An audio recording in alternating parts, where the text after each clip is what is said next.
for wellness from a devotee of the belief as prototypical example of sort of the meaninglessness of the act. And we talked about sort of the problem of free riding and this perverted sense of work. He would say that you're not working for anything. You're not servicing or serving anything. You're not, the act of prayer, he would say, is completely wasted. So focus is shifted from physiological and psychological health to spiritual health, which often comes at the expense of the body, which I just discussed. Thus, the body is sacrificed for the spirit. Okay, I think that's clear. Do I go through all 4 points? Yeah, I do. Okay. Number 2, one was afraid. Remember, that sort of idea of one was afraid comes from the text, so let's read the text again. Because they are rich in the sudden, the fearful, the inexplicable, and the incalculable. One was afraid. One postulated here a higher world. Sleep and dream, shadows and night, natural terrors. Sleep and dream, shadow and night, natural terrors have been held responsible for the creation of 2 worlds.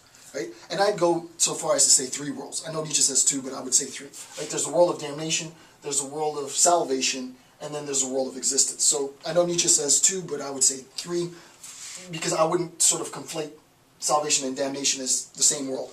I know what he means here. What he means is we have the world of existence, and then the world of salvation and damnation is transcendent. But just to be super methodical, I'm going to go with 3. Nietzsche says 2, but,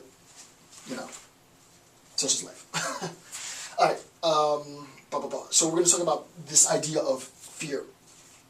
The inherent psychological inaccessibility to knowledge of the afterlife creates a structure of fear that physically affects the body. Now this is me, right? The inherent epistemological inaccessibility, the inability for me to know and to be able to justify my beliefs in an afterlife, which I talked about in a preceding video,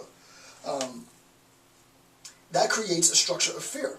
And we saw that fear, if you can sort of pull the image up, this is what I'm doing, you have sort of being towards death. Death is externalized, death is natural in a sort of Nietzschean sense, Heideggerian Nietzschean sense. And there's a natural sense of fear that I have, just to refresh, there's a natural sense of fear that I have with respect to my own death. I allow that fear that I have to guide me in my life, and this is why I try to be as productive as I can, because I know the clock's ticking and one day death is going to come for me. But when it comes for me, I'll be ready for it, because I will have lived a full life. I will have done a lot with my life. The unhealthy aspect of a fear of death is not the fear of death itself, but the fear of what will happen after I die.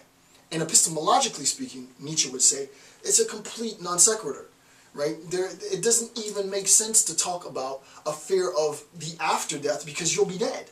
Right? If consciousness is contingent on, biological embodiment and life, biological embodiment that sustains life, and that biological embodiment no longer sustains life, then you lose consciousness, and so you won't be aware of anything, and much less to be able to make any type of epistemological justifiable claims. Right? You can't. You can talk about this in terms of faith, but you can't use any reason to talk about it. Right? So this fear becomes a source of real sickness. Right? This becomes a source of real sickness in the human body, and the idea is, and there is, just to justify this, right? Obviously, it's a bit anachronistic to apply this to Nietzsche, but the idea is, I'm trying to make Nietzsche accessible and trying to make Nietzsche intelligible. So I have to use contemporary examples in order to make this rather opaque and very dense ontological bit understandable and digestible. The idea, it's pretty simple, right? It's, in a contemporary setting, we have this notion of psychosomatic illness, right? It's a physical illness that I have, whatever it might be. The thing that comes to mind immediately is, let's say, stomach ulcers or stomach pains, right? I'm not an MD, so I don't know the ins and outs and stuff, but imagine that I have stomach pains. And I don't know that stomach pains can be psychosomatic, but let's just say that it can, right? So I I'm constantly fearful or obsessing about, I know blood pressure, high blood pressure for sure, this works. Stress is definite cause, so let's use high blood pressure. So I'm constantly stressed out, I'm constantly arguing, I'm constantly, you know, because of the bills and the recession and you know, the fact that we no longer have a society where people sit down at the table and eat dinner together, and because the women are too busy and the men don't want to cook, and, you know, I'm being facetious here. So we all go out to eat, and then we have bills to pay, but to get to the, you know, get to the place to eat, you got to pay $4 worth of gas, and life becomes stressful. Life becomes stressful. I'm stressed, and I'm just like always worried. And I go to bed and I lay in bed at night and I can't sleep because I'm so stressed about bills and what am I going to do, and, you know, what life can I possibly give my child. And you think about this and you obsess and you obsess and you think and you think and you think, and then you start to get sick, and then you get sick for real. And now you're ill, but that illness began in your head, right? I tend to side with the more physicalist part myself, insofar as I believe the mind is a biological entity. But that being aside, it begins in my head, right? It begins in my mind, however you want to construct the mind. So it begins in my mind, and insofar as it begins in my mind, it is psychological, hence the psycho part. Somatic, soma is body, right? Nous, soma, nous.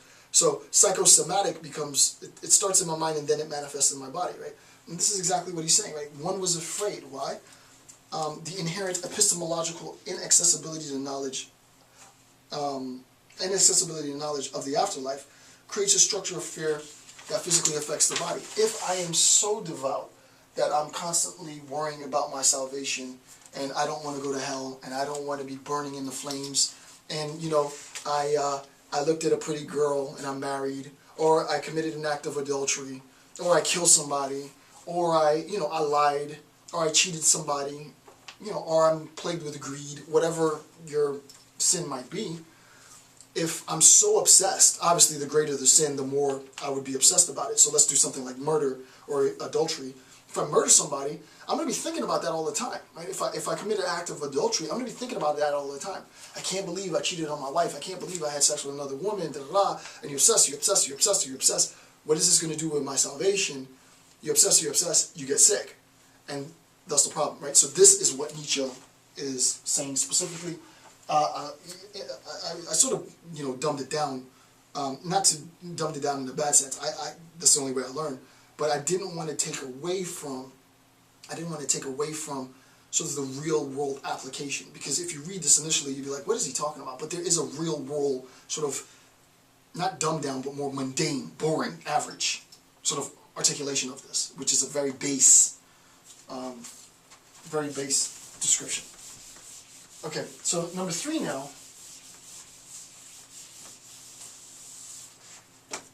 Number three, the symptoms of psychological exhaustion, right? So he's going to tell us about the symptoms. So what to look for?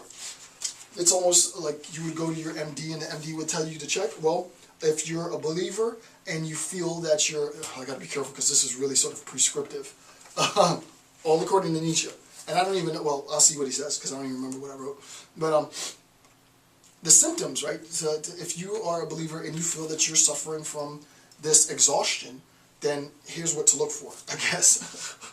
The symptoms of psychological exhaustion. A devotee may become so compulsive, so obsessive, this is all me. The devotee may become so compulsive, so obsessive, that fear of the unknown begins to initiate psychosomatic illness within the body of the devotee, which is what I just said. Religious devotees can and are successfully programmed, which is Nietzsche's term, to unknowingly enter a state of psychological exhaustion. And that's the point. Psychological